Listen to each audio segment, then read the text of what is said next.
Welcome to Band Talk with Charlie Mangini and friends. The only podcast where it's okay to talk in band.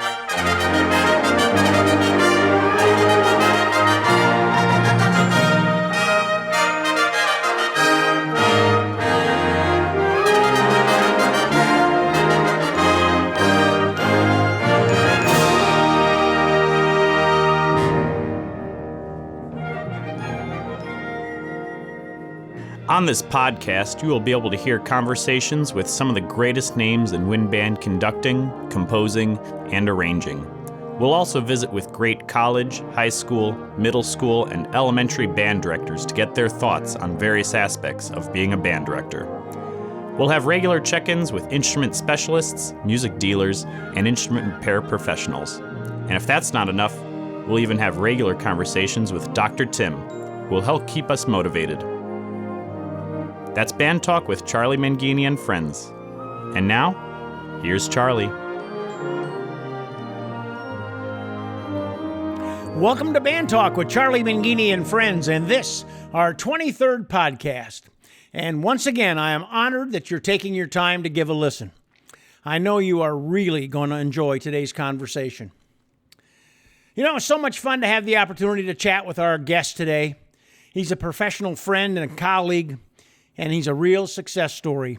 He's a guy who grew up in the small town of Jackson, Georgia, and started playing in band on a King Cleveland trumpet that had only 2 valves. It's an incredible story. But that never deterred him, and in fact, I believe it was a driving motivation throughout his life, and it remains so today. And through his hard work and determination, he had an incredible 37-year career where he developed the nationally acclaimed Lassiter High School Band in Cobb County, Georgia. In just a minute, you're going to hear an incredible conversation with Alfred Watkins.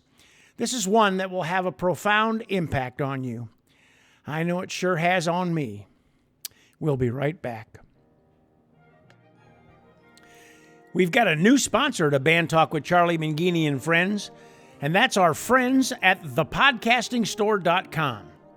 You know, thepodcastingstore.com is a one-stop shop, and they've got the finest in your podcasting, remote and virtual teaching, and amplification tools. Thepodcastingstore.com has all the leading brands. Brands like Audio-Technica, Heil microphones and headphones, Rolls Electronics, Rode microphones, PreSonus, Yamaha, Focusrite interfaces, Roland, and Blue Yeti. Their product mix has been compiled by experienced educators and podcasters, and thepodcastingstore.com focuses on providing you the products that you need to get your message to your audience. It doesn't matter whether you're an educator, a podcaster, or a hobbyist. Thepodcastingstore.com has all the gear you need to get your message out. Visit thepodcastingstore.com. Well, he's a member of the American Bandmasters Association, and he is a Hall of Fame member from Bands of America. I guess that's Music for All right now. I work with him on the Midwest Clinic Advisory Board. He's a Phi Beta Mu Georgia Bandmaster Hall of Fame guy. He's gotten every award that's ever been named. There's awards all over the place for this guy.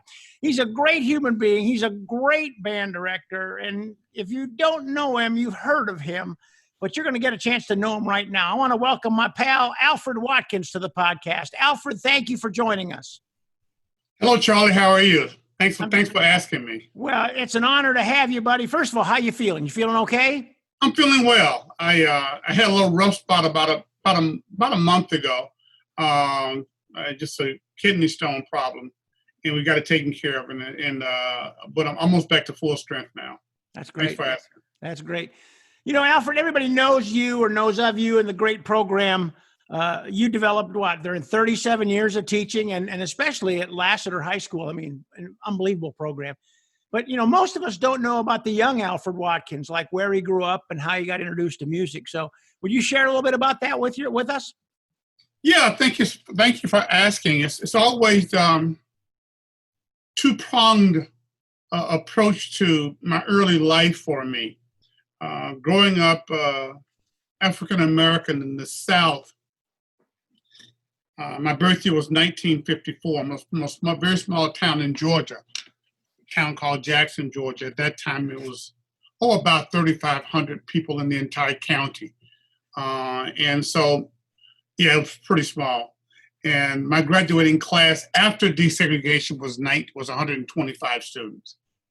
And so I had an unusual upbringing but it was a good, as they say, it's a good place to raise a kid. Well, we were in the country, so when you're in the rural area, all that stuff is good. You can find your own collection. But so a lot of my early years were two-pronged because there was so much racial discrimination, so much just insulting superiority that came from the white community. And so we had to find our havens as Black people in that part of the country at that time in America, had to find our havens for good quality life. And they were our schools, let me back up, our homes, first of all. And I'm from a two-family home. I have 3 siblings. My parents were married for 45 years before one, and then the second one passed away. My extended family in a small town, they were all close by. So that was the core of my existence, was my family. And of course, I grew up in the Baptist church. And when you're Southern, you're born in the Baptist church. You don't make a choice as to what church you choose to do, or whether you choose to be religious or not. You're just born in it. And fortunately for me, I was born in the Southern Baptist church, more or less, and navigated myself through a good church life, which was a great Judeo-Christian ethic that piggybacked on my parents and grandparents, and all of my relatives were kind of in the same area. The other part of the component that was important to me was the school. I grew up in the segregated South. The schools didn't desegregate until my junior year in high school, and interestingly enough, we had separate but unequal schools. The expression that you read in the history books oftentimes says separate but equal. I'll give you an example of how unequal they were. We had a Black school on one side of town, a white school on the other side of town, from elementary school through 12th grade, and they probably had 400 kids in each school, pushing it. And so in the Black schools, we got everything after the white schools had discarded it, as decided upon by the Department of Education, the State Department of Education, U.S. Department of Education, and the local school board that was all white. Mind you, my little hometown was about 50% Black and 50% white, but they had all the control of all the power, the mayors, the commissioners, because of not having the right to vote in the Black community. So they yielded all the power for decades. So my first trumpet was a King Cleveland trumpet that had 2 valves on it. And the third valve was, the entire valve was missing. So I had to play on the casing. So when it was time to press third valve down, my finger went down in the tube. And I had scars right along in here for, about 20 years from after having played my third valve that way. Fortunately for me, I had a wonderful music teacher, and that trumpet was discarded from the white school once it was missing a valve, and they had basically trashed it. So we didn't get new instruments very often, especially small instruments like that, but it didn't deter us from learning. So we were singing and audiating and learning to read notes and rhythms like anyone else out of the Easy Steps to the Band book, which was the book at the time. And so when it was time to press those valves, I had to sing those notes in my head. So from the very beginning of my instrumental career, I was audiating and I was singing melodies as I played. And eventually I received a cornet with 3 valves on it, and I heard the notes before. I knew exactly where they were to be placed, and it didn't deter me in terms of learning how to play the trumpet. So that was, I began playing the trumpet in the 7th grade, which was the beginning band year. My school, the Black school, had 1 band director. He taught choir. There was no orchestra there, so he taught all the music from 7th grade through 12th grade. He was an alumnus of my eventual undergraduate alma mater, Florida A&M University. He had an excellent music education background. He was a very good pedagogue. He could play all the instruments pretty well. And we couldn't really outplay him until nearly our senior year in high school to show you how proficient he was at all the instruments. And he taught us to play an instrument as in a beginning band and through a school band program, just like anyone else did. I participated in solo ensemble festival, in district festival, and all of the things that went along with that.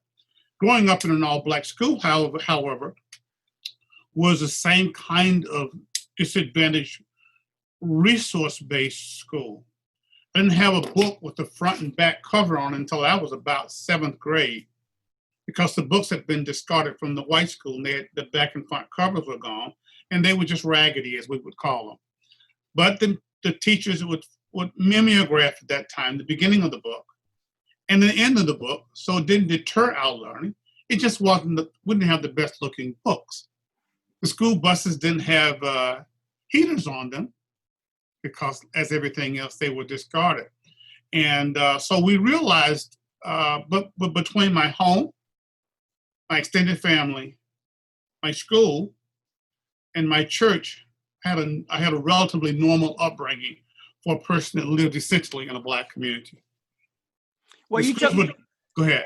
And you took that negative of having two valves and having to sing, and later on in life, that was a gift. I mean, you were way ahead of your peers in terms of being able to audiate and hear those things. And I've always been blessed with a very good ear, and I can't quite identify why, with the exception of my grandfather, who was born in the 1880s. His father was a slave, and he was a sharecropper. And they kept us as young kids before we were school age while our parents went to work. So they were our day sitters, so to speak. And so I got to know him because I tagged along with Grandpa from about the age of about 3 until about 6. And he was a shaped note singer of the Sacred Heart Manual. Yeah. It felt like he was every week. I'm certain it was once a month or once every other month. The church people would come by his house and go to his parlor, and they would sing this booklet when the notes were shaped as diamonds. And I would sit on his lap as his precocious grandson, and I listened to him sing his bass baritone voice with a movable dough. And I suspect I tried to sing along. I suspect I tried to find a note, but more importantly, I just want to be around my grandpa. And I inherited his middle name. My name is Alfred Lee Watkins. His middle name is also Lee. And that was the first development of my ear, my love of singing, my love of the melody, my love of the tune, my ability to be able to read and sight read quite well throughout my entire career. Yeah, so, kind of veering off here, putting the cart ahead of the horse, I guess, but with your shape note singing experience, how long was it before you embraced Donald Grantham's Southern Harmony? Yeah, it didn't take long. When I first heard it, I knew those tunes. I knew those tunes. And and it was interesting because almost all spirituals can be played on the Black notes of the piano. So my auntie had a piano in her parlor, and we would go and visit her, which was often, since it was in our small town, we would play the Black notes and sing along, Swing Low, Sweet Chariot, and other songs that were church songs that were spiritual based by only playing the Black notes. Mm-hmm. And it was a pentatonic scale. They melodically were based on that. So it was just it was the best of times and yet the worst of times. So what made you want to become a band director? I don't quite know. There wasn't an aha moment for me. I was fascinated by my high school band director and his gesturing and the fact that he was a leader in the school. He was a leader in the community. My parents and grandparents were leaders in their communities. And so the leadership part of it kind of was part of the attraction to me for being a band director. I didn't want to be a band director. I wanted to be a trumpet player. went to college to become a classical trumpet player. My introduction to the large ensemble and to the orchestra was just the regular stuff that we would listen to that came on television or came on the radio. And it was interesting, my parents would listen to AM radio for the weather report every morning before we went to school. So I was listening to Perry Como and Lawrence Welk because that was AM radio in the 50s. And not Frank Sinatra, he was a little bit too jazzy, but just 101 strings and all that stuff back in that era. I heard it in the bed because my parents would get up in the morning and have breakfast and visit before the children got up. And so all that went to the memory bank. But then I found Leonard Bernstein. I found Bernstein in the young people's concerts. And I was fascinated by them, probably beginning around the age of 5 or 6. And his young people's concerts were at Carnegie Hall, as you probably remember. Oh, yes. And I always saw myself as being one of the kids in the seats, swinging my legs. Yet I was in Jackson, Georgia, and Bernstein was always talking directly to me. So I learned about melody and counterpoint and Beethoven and color and sounds from Bernstein in those wonderful music history classes that he gave to the children. I did notice when I became a little older that the entire orchestra was white. The entire orchestra appeared to be men, and they appeared to be half bald. So I didn't want to be one of them. So I thought that was kind of the curse of playing in the orchestra. I would end up looking like an unhappy old white man. Well, we're both half bald, though, so there you go. Yeah, I know. Yeah, that wasn't planned. So that was my introduction to being a conductor in the large scale. And my auntie was a teacher, and she had a picture of Ernie Barnes's artwork, a famous Black artist, and he did lifestyle drawings in the Black community, and one of them was the conductor, and the young African American male conducting in a house to the radio. His arms were up, and he was conducting away with the baton of some sort. Probably could have been a pencil. But and there was a window there. I have that picture in my house now, and apparently that motivated me that I can do that also. All I need is an interest in doing something. Yeah, so I really didn't. I was just a trumpet player in the school band. I played pretty well, and when the schools desegregated, I was still the first year trumpet, and I was in district band, but they wouldn't allow for us to try out for the state level band because it was all white in the 1970s. And when they finally allowed for us to try out my junior and senior year, well, I went to the audition. You'll love this one. In my junior year, because it was a paper district, the district audition, they sent you on to the state level, but it was all paper. They didn't see our faces. So when I went in for my first all-state audition, 1971, my band director was my accompanist because we had to play a solo. I played Corelli 8, Sonata 8 by Corelli. And we went to register, and he sadly came to me and said, "Let's go, Alfred."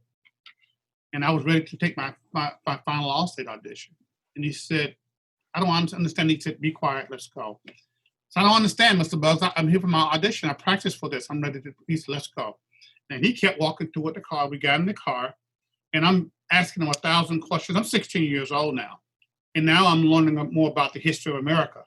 And I knew exactly how it was put together through the papers and the Declaration of Independence and the Constitution. We understood all that then.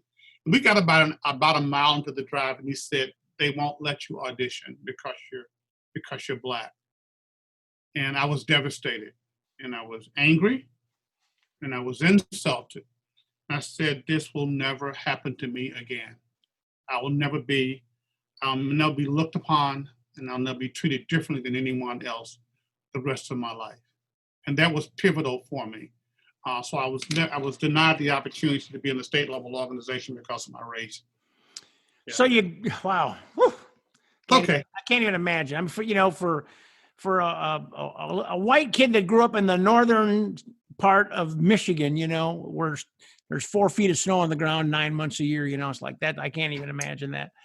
But you graduate from high school, you go to Florida A&M University, a great school where, if I'm not mistaken, William P. Foster was the director of bands. And Dr. Foster, he taught at A&M for 52 years. Yes. Which is amazing, right? And I did some research on him, and he had the nickname of the Law and the Maestro, which I thought is awesome. Yeah. You have any background on how he got that nickname, and can you talk a little bit about your A&M experiences? Yeah, the A&M experience was critical for me. Remember, I graduated high school in 1972. The South hadn't desegregated by that time. And the colleges, through watching George Wallace stand in the door of the University of Alabama, and the schools were just segregated at that time. The public schools we were just beginning integration. My oldest brother had gone off to Morehouse College here in Atlanta and gotten his college degree at the Historically Black College.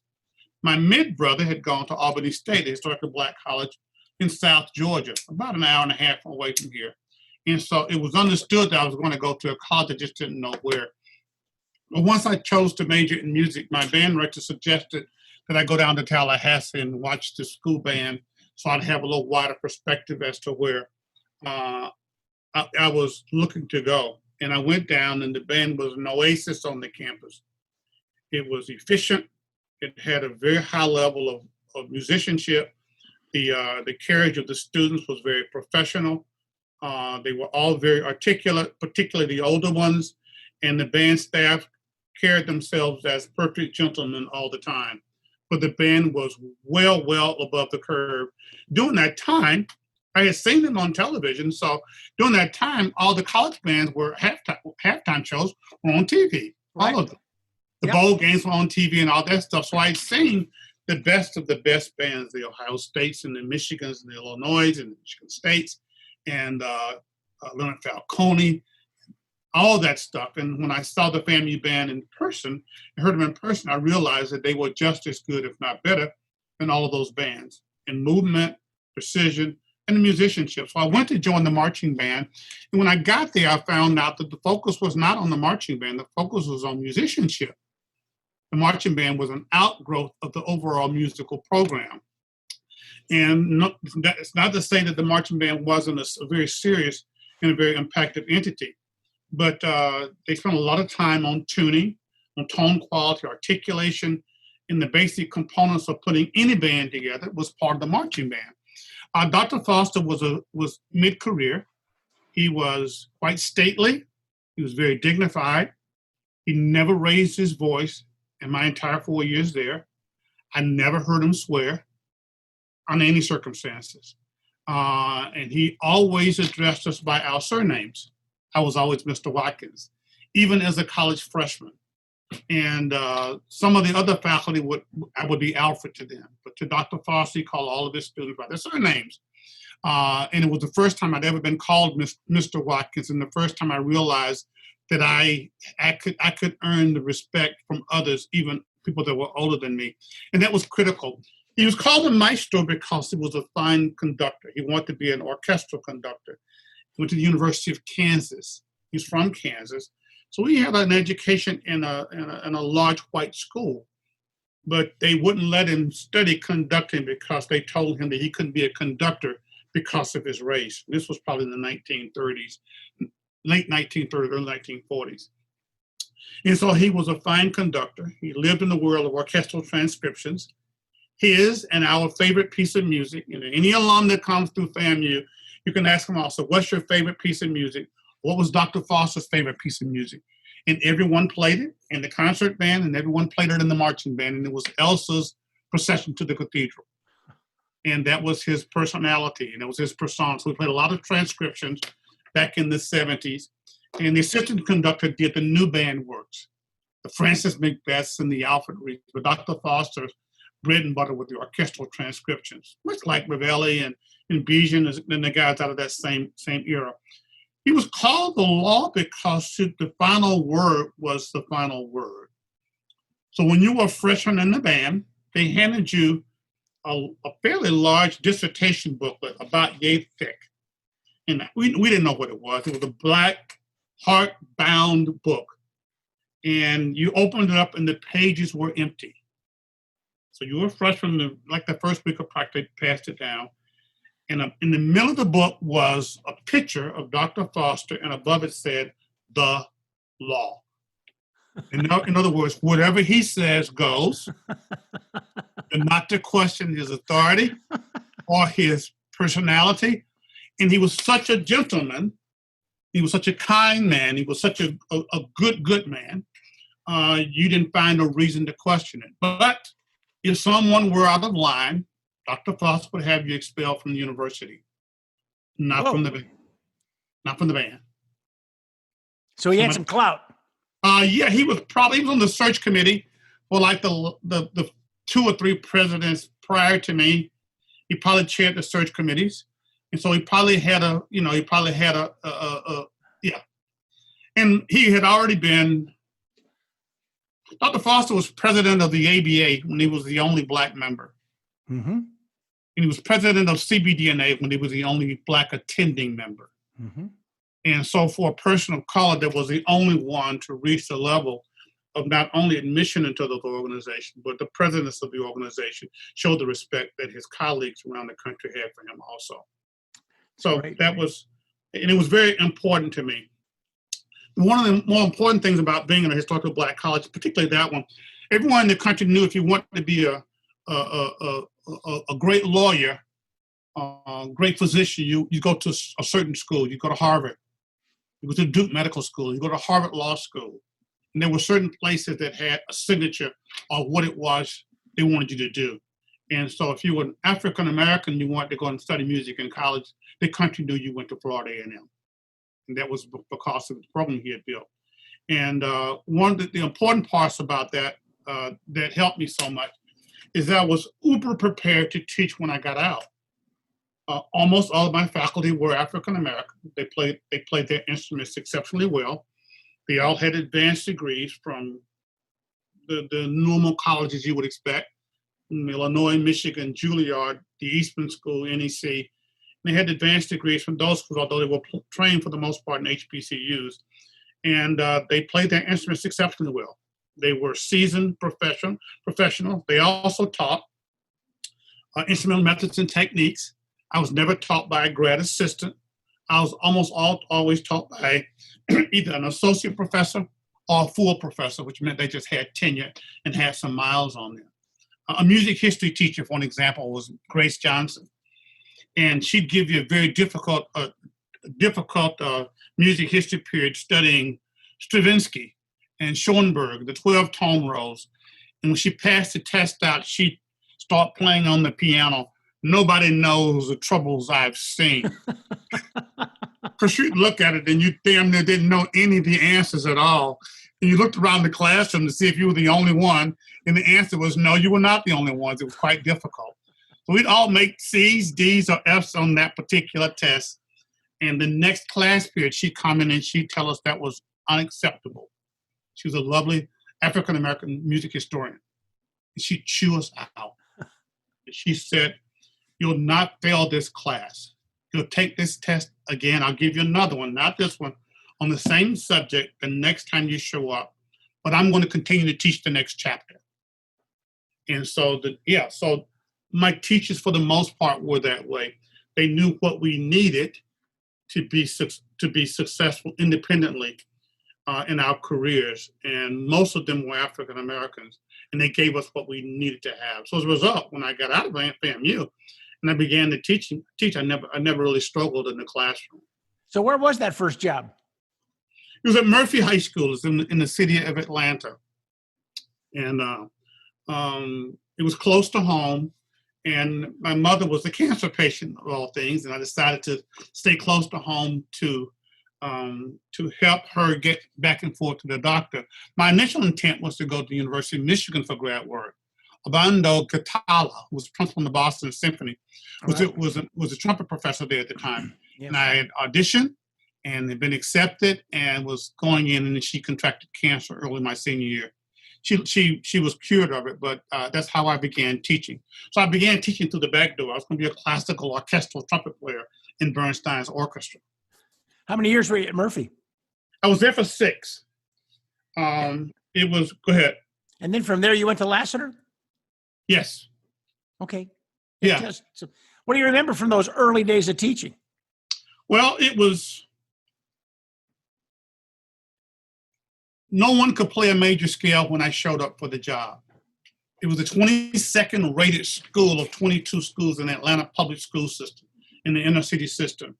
It was drug infested, crime infested, and it was a horrible school environment. But I wanted to have a band. I wanted to have a good band, and nothing was ever going to get in the way of me having a good band and sharing what I thought was beautiful and expressive music with other people. And so no one played a scale. I taught a little piccolo player knew one scale. She knew the B natural scale because she didn't know her natural thumb placement for the B flat. And she played the B natural scale. So I taught the kids my very first day in the profession, their first scale. It was B natural major. And it was challenging to say the least. I threw about 40 kids out of the band the first week and kept about another 35 or 40. They didn't play well at all to start off with. I wasn't going to teach a kid that didn't want to learn. It was just there for revelry and for troublemaking. I just threw them out. And I had a hard edge about myself. And I was not afraid to throw someone out of the band in a heartbeat. If you were swearing, if you heard you swearing, you were out. If you got into a fight in school, out of school, in the community, you were out. If you were disrespectful or you were stealing something, you were out, no questions asked. I always took an extra, for the first 2 or 3 years, I always took some extra clothes, for boys and girls, in my briefcase to a football game in case I threw someone out at the football game, which happened a few times. And what I would do was I would take the uniform, sometimes off their back myself, give them street clothes, and tell them, you ride home with the principal, but you're not in this band anymore. So the first year we played grade 3 music, made the only non-superior I ever conducted in my life. They had not done an evaluation for 5 years prior to going in. We played James Ployer's When Love is Kind, Pageantry Overture by John Edmondson, and Brittany March by some composer I can't remember, and that was 45 years ago. And I came home feeling like I was a loser. We made an excellent, and there were superiors that were being made by the white schools across town. We were in the same district with them. And I vowed that would never happen again. So I came back and I studied, and I went to grad school, which wasn't very helpful. And it was helpful in music theory, music history, and sociology. And I listened and I read, and I got all the books out from undergraduate school and read them again. I found the Summy Burchett series of the art of French horn playing, brass playing that I had been introduced through in my methods class in college. I read them all again. I started my second year, and I knew more what I was doing. I taught all the kids privately. I did about 80 hours a week, but I was going to have a band. And once we got sound moving forward, we had good classical music coming out of the band. The kids latched onto it, loved it. They loved the progress. They didn't fight anymore. My second year, we made superior ratings in grade 4. My third year, we superior ratings in grade 5. My fourth year, superior ratings in grade 5. By fifth year, we were in grade 6 playing the Armenian dances with full instrumentation.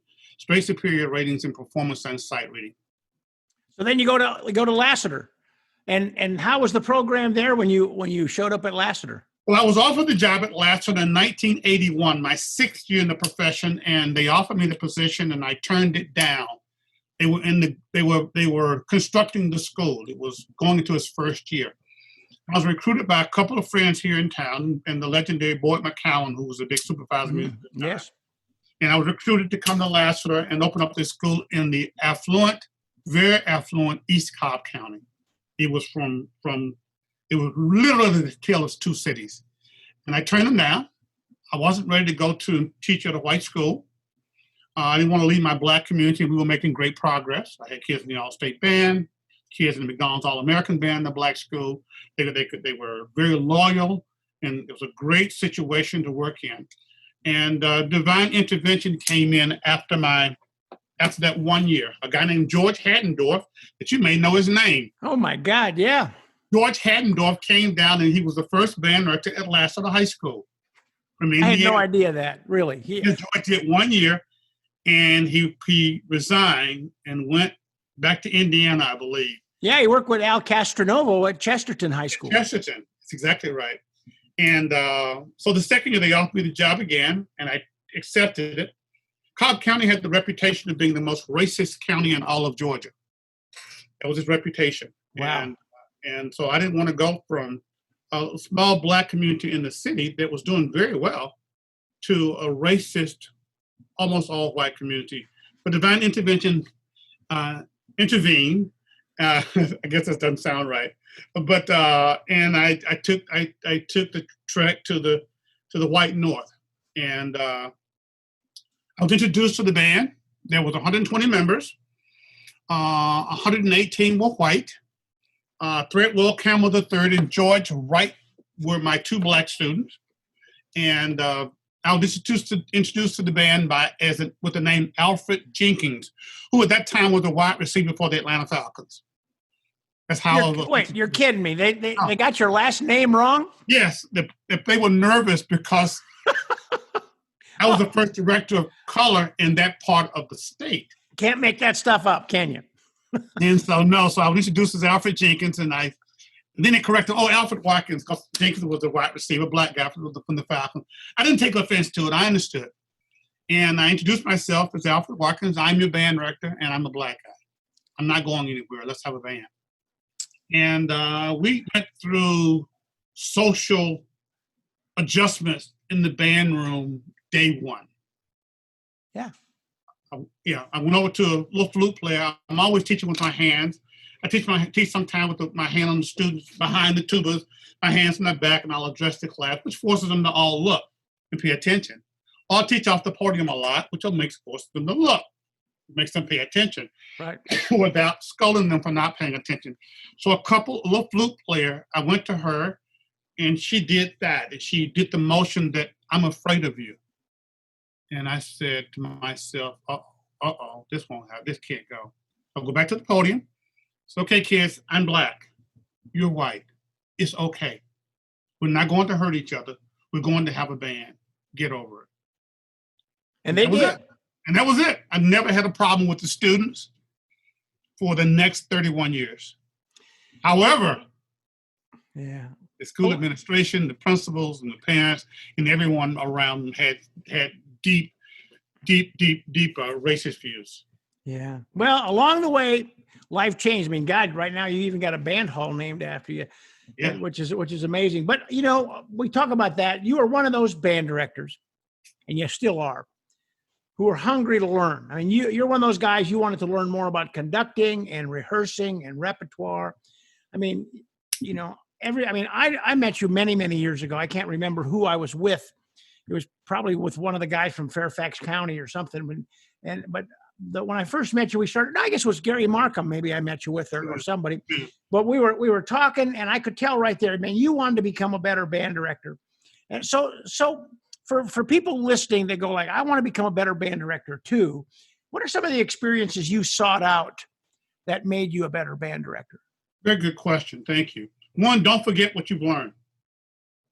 Whatever has gone in, don't let it go back to the back bowels of your mind and put fresh stuff there. Keep all of your old information present. See yourself as a musician and as an artist, and as an expressive musician, as opposed to a band director, someone who teaches a school band, although that's the tool with which we work. So I've always seen myself as an artist. So I always thought as a musician, this is a sequence of this. This is a repetition of this, or this is a fragmentation of this. This is the melody upside down, kids. Okay, this is diminution, and this is augmentation. Okay, this is a 5 chord, and there's a 7, and it goes to a 1. And I taught them what I knew. So the more information I had, the more I could share with my students. And I taught them much the way that you would teach a child in your household growing up. And you just teach your child the best of you. So the more I knew, the more I could pass on to my students with regards to pedagogy, conducting, understanding what the patterns meant, understanding how music was organized melodically, counter-melodically, harmonically, the roles of the musician, characteristic tone, blend, balance, all those things that a conductor goes through. I taught those kids this is what they are. I did typically I taught 60% of a class period was based on some fundamentals or some exercises, and 40% was literature. I made the mistake the first year teaching the literature first. We weren't fundamentally sound. So we learned all the notes and rhythms and articulations and dynamics, but it just didn't sound great. So I changed my stride the second year and went back and taught the band as I had been taught by Dr. White in my methods classes in college, and I just kind of followed his template. Ask me your question again, because I didn't answer it exactly. What are some of the experiences you exposed yourself to in order to gain that experience and knowledge, to keep elevating yourself? Got it. I always went to conferences, whether they were state conferences or national conferences. Beginning my first year out of college, I always went to conferences. I always went to listen to lectures and workshops. And if there was a guest conductor in town that was in driving distance, I went. There was a band festival in town, I went from morning until evening, so I could discriminate what was really very good to kind of good to not so good to struggling. And I did that on a regular basis. If there was a state festival in Alabama, I drive over for it. Just alone, just drive over to do that. And I attached myself to recordings of orchestras and recordings of the best bands I could get my hands on through recordings, and I listened to them a lot. So along the road, I befriended some pretty important people just in my inquisitive nature. So I became friends with Dr. Ravelli, and I became very good friends with Harry Bijan, and I became very good friends with Fred Fennell, and Colonel Gabriel and I still are friends. And John Painter and I were dear friends. I applied to the Midwest Clinic in '96, shortly after Mr. Painter died in January. As homage to Mr. Painter. I wasn't his student. I was a musical colleague and a friend. And I would call these people on the phone, and I would ask them what their philosophy was, or how did you do this? Quickly, I called Dr. Ravelli in '88. We were playing Tritico, and Václav Nelibel had come down to Lassiter to rehearse the Lassiter band on Tritico, and that was an experience within itself. And I also called Dr. Ravelli, since the piece was written for him, to ask him how did he create the Michigan sound I was so interested in. And he asked me to call him between 10 and 2. This has helped me through my entire career. I said, "Oh, you're sleeping in late now that you're retired from Michigan." He said, "Oh, no, son." He said, "At night. I do my studying at night," which is when I do my studying. I study between 10 and 2 at night. So I had a few cups of coffee, I should just say. And I called him up about 1 o'clock Michigan time on like a Tuesday night. He answered on the first half ring, "Bill Ravelli here." And I talked to him he remembered me from meeting 2 or 3 years earlier. I talked to him about his Michigan sound and how he developed it. And he's told me, one player at a time, you heard the story, and make this one sound, put another sound with it. He got about 10 minutes into his chat, and I said, "Well, Dr. Ravelli," I said, "we don't have that kind of time in the schools anymore, sir, so we can't do it anymore." He said, "Well, why'd you call me if you didn't want to know?" And I said, "Proceed." So we talked about 2 hours. And I went back and I started the Michigan sound in my room based on that one conversation. And so what I did was eventually taught my students in small sectionals. I was a real advocate of chamber music. So one, I could get to know the students. I could get to know their teacher artistically, musically, and personally. And I could make music in quartets and quintets, which is what a band piece was. It just harmonized the rest of the parts. But so those things were pivotal. And so they ended up being mentors, but I didn't seek them out as mentors. I didn't ask them, "Would you be my mentor?" I was just inquisitive as to how they thought through things and how they saw things. and we just, and then through the years, they all judged my band several times. And so they liked the work that I had done. They were more anxious to help me too.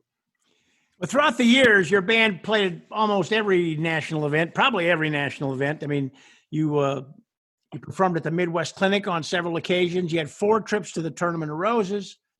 You went to Macy's, I think 3 times. You were twice Grand National Champions for Bands of America, I believe. Yeah. So when you did those things with your students, those experiences, when it was all over, what do you want your kids to come away with? Very good question. I never wanted to repeat an event. So I never went to the same marching competition 2 years in a row in my entire career, whether it was a regional or local or another competition. I want to give their 4 years. I want their 4 years to be independent of the next person's 4 years. So when they would meet and greet, they would ask, as they asked them, so what did you do during your 4 years? Someone said, we went to Grand Nationals one time and did the Macy's Parade one time, and we played the Hindeman Symphony one time. So you know what? We missed the symphony, but I did this. We played Metamorphosis, and we went to the Rose Parade. So every year was a different year. And I didn't like repeating myself, and I enjoyed growing, and I enjoyed allowing for the students to have different opinions. I didn't like marching band competitions per se, because I didn't like the whole notion of one person competing with another person. I just decided that whatever I wanted to do, I would help them to understand to do it at the highest level that they could possibly do it in.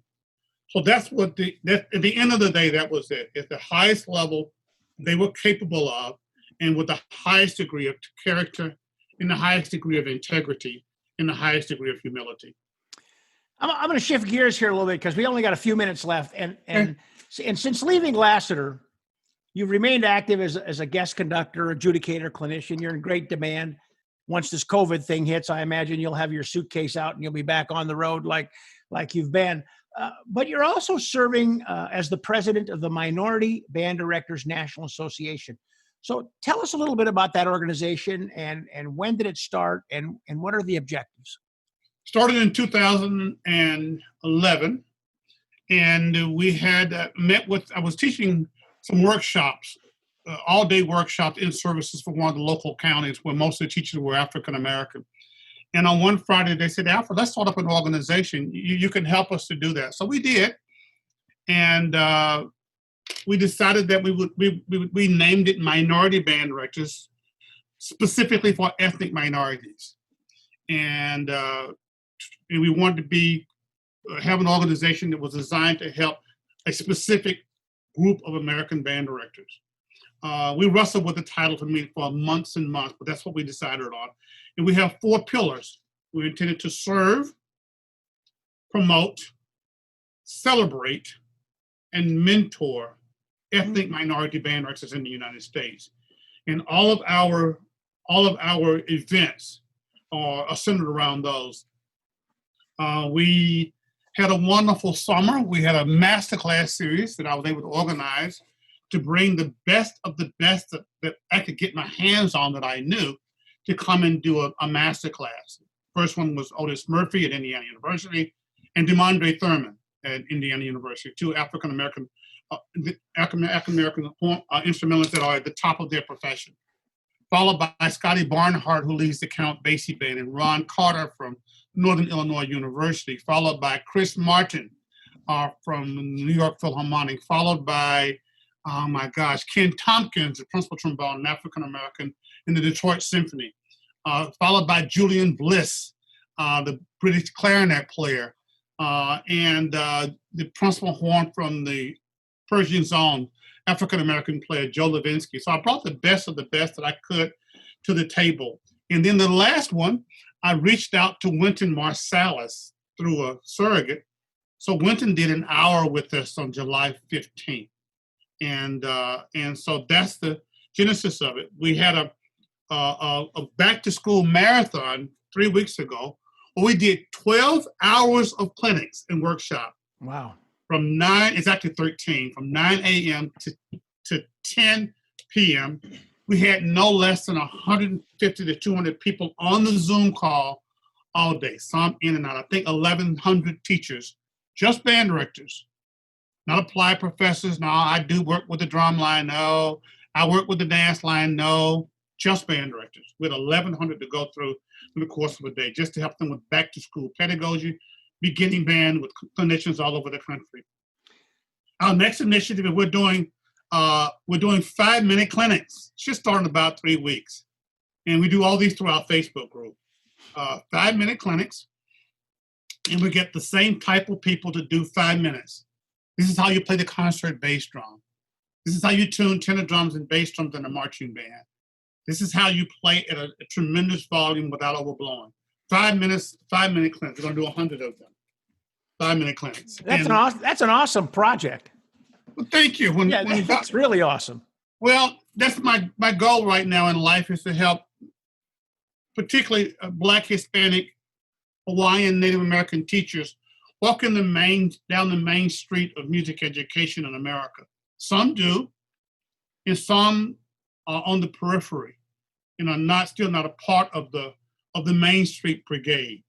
And I want to help to get everyone on the Main Street Brigade of the band world.